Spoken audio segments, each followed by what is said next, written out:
बोला इतनी देर से आशीर्वाद दे रहा हूं, ये लाइन खत्म नहीं हो रही है बेटा। बात क्या है भैया? और फिर तो वो भव भवी कह रहे मुंह सूख गया। भगवान ने पूछे नहीं कि पानी भी। इतना कसौटी पे कसते हैं अपने भक्त को, तब जाके प्राप्ति होती है भगवान की। पूछा नहीं पानी की, मुंह सूख गया, अब तो भव भव भव पत्नी आमे और भव भव का। और जब देखा कि ये थक गया है तो वो पोटली जो दिखाई पड़ रही थी वो खींच ली और पोटली को फाड़ करके और उसमें से भसक्का भरने रहे और बोले सुदामा तू सुधरा नहीं। कहाँ का व्यंग है? भाभी ने भेजा, तू फिर भी मुझे नहीं दे रहा, तू क्या चक्कर है, मुझे क्यों नहीं खिलाना चाहता? और मन ही मन क्या कह रहे हैं कि सुदामा संकोच मत कर। हम कहीं जाते हैं तो सबसे पहले टेबल पे अपना थैला रखते हैं ना, डब्बा रखते हैं ना, कहीं जाते हैं तो डिब्बा। सुदामा जी ने डब्बा रखा नहीं, वो आंख में ही लगा रहा। तो वो कह रहे हैं तू संकोच मत कर, तेरे इन तंदुलों में वो प्रेम है कि मैं तो क्या सारी सृष्टि को तृप्त कर दें और लगे बस का मारना। तू समझ रहा है कि मैं खा रहा हूं? नहीं, मैं सारी सृष्टि को तेरे प्रेम से सराबोर कर देना चाहता हूं। सुदामा जी की आंखों से झरझर झरझर आंसू निकले कि मुझ गरीब के तंदुलों को और कृष्ण कितना महत्व दे रहा है, कितनी प्रधानता है। और जैसे ही 2 मुट्ठी चावल खा लिए, रुक्मिणी जी ने हाथ पकड़ लिया। कथा वक्ता सुनाते हैं कि रुक्मिणी जी ने हाथ इसलिए पकड़ लिया कि 2 लोग तो आपने दे दिए, 2 लोग खा लिए, 2 मुट्ठी खा ली, 2 लोग दे दिए, तीसरी मुट्ठी खा ली तो तीनों लोग चले जाएंगे, फिर हम कहाँ रहेंगे। लेकिन भाव ये नहीं है। रुक्मिणी जी ने इसलिए हाथ पकड़ा कि भगवान जब ये तंदुल इतने रसीले हैं कि आप देख ही नहीं रहे हैं, ऐसे खा रहे हैं जैसे कि ये मक्खन हो, तो फिर इसमें से 1 मुट्ठी हमारे लिए भी छोड़ दो, क्योंकि हम तो 16,108 पत्नियां, फिर सबके 11-11 बच्चे, तो मुश्किल से 1-1 दाना और हमको मिलेगा।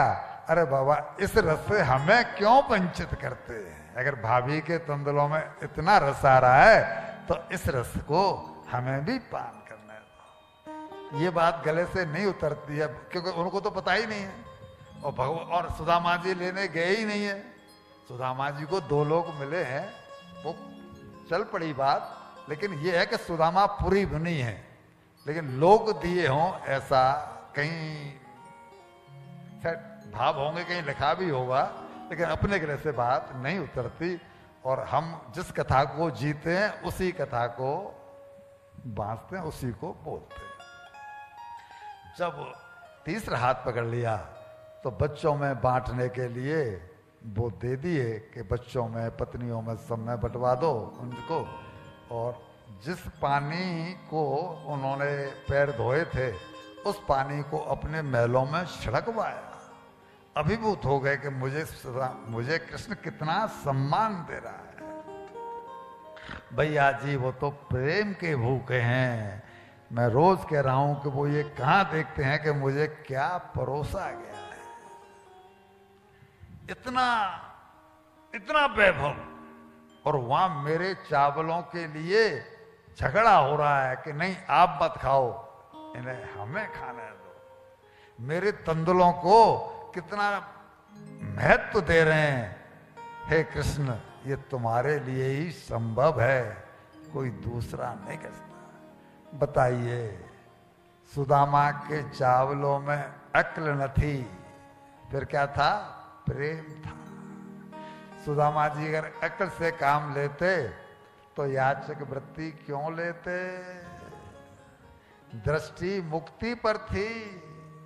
दृष्टि मुक्ति पर होगा वो ये विचार करेगा कि मैं इससे कुछ ले नहीं लूं, इसका पैसा मुझ पर रह नहीं जाए, इसके घर भोजन तब करेगा जब देख लेगा कि इसके घर का धन सात्विक।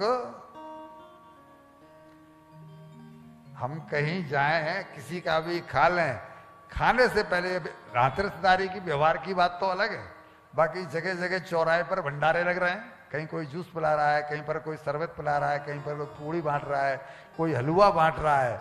अब वो जो बांट रहा है उसका धन कैसा है, अगर वो हमने विचार किए बिना खा लिया तो उसके तो कर्जदार हो गए, और वो अंदर जा करके हमारा मन भी मैला करेगा ही करेगा। ये सुदामा जी ने प्रेम, वो ही हम सुना रहे हैं कि सुदामा के चावलों में अक्ल न थी, प्रेम था। कुब्जा और मालिन की कोई शक्ल न थी, प्रेम था। कौन से हीरे जड़े थे उस नरसी की खड़ताल में, किसने वन में जाकर खाया था द्रौपदी के थाल में। जिसके झूठे बेर खाए उस सबरी की क्या औकात थी, क्या बिसात थी।